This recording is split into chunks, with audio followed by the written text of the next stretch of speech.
안녕하세요. 무사일보 신종대입니다. 자, 여러분, 일본 하면 어떤 이미지가 떠오르시나요? 아마 사무라이라는 단어가 빠지지 않을 겁니다.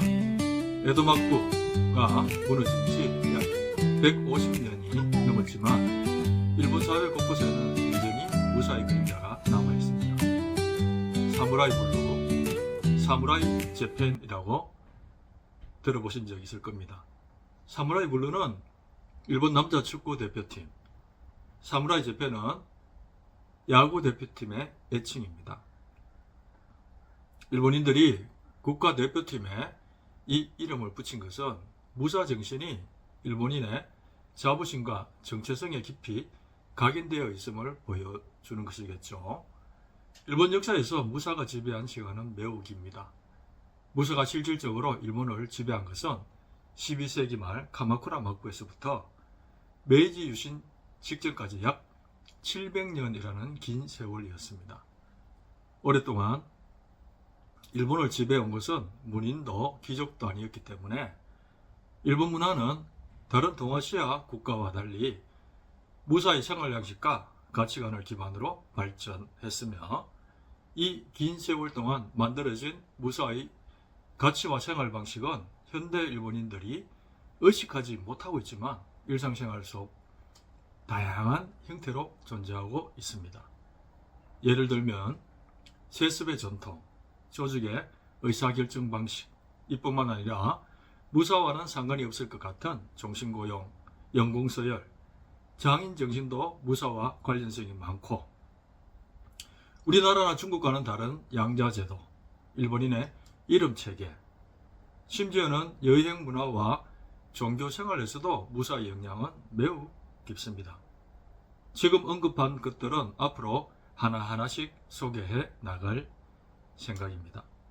따라서 일본 사회를 이해하기 위해서는 무사를 알아야 한다는 말은 결코 과장이 아닙니다. 이 중 오늘은 일상생활 속에서 볼 수 있는 몇 가지를 간단하게 소개하고자 합니다. 그 첫 번째가 다도입니다.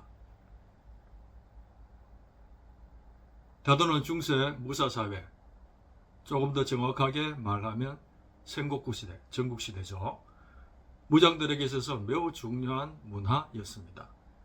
생곡구 무장에게 있어 다도, 그리고 시작은 스테이터스 심벌이었던 것입니다. 이 다도를 정치적 수단으로 잘 활용한 인물이 있었습니다. 바로 오다 노부나가였습니다. 오다 노부나가는 다도는 정치다라고 말할 정도로 공을 세운 가신에게 닭이나 다회 개척권을 하사하는 방식으로 가신들을 통제했고 다도를 정치의 도구로 활용했습니다. 이로 인해 다도는 권력과 세련됨의 상징으로 크게 유행을 하게 됩니다. 토요토미 히데요시도 상당한 수준의 다인이었다고 합니다. 당시의 나도는 단순히 차를 마시는 행위가 아니라 무장이 갖춰야 할 교양과 인격의 척도로 여겨졌습니다. 칼을 휘두를 줄 아는 것만으로는 훌륭한 무사라 할 수 없었습니다.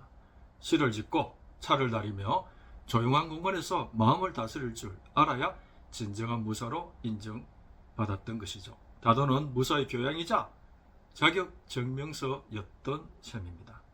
다만 무장들이 모두 다도를 했다는 것은 아닙니다.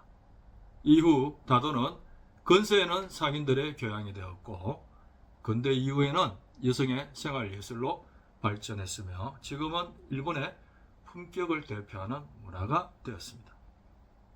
이렇듯 다도는 무사의 교양과 취미에서 출발했지만 시대를 넘어 일본인의 생활 문화로 정착한 대표적인 예라 할 수 있습니다. 자, 여러분, 결혼식에서 신랑이 입는 검은 전통 예복 본 적이 있을 것입니다. 그 옷이 바로 하오리 하카마입니다.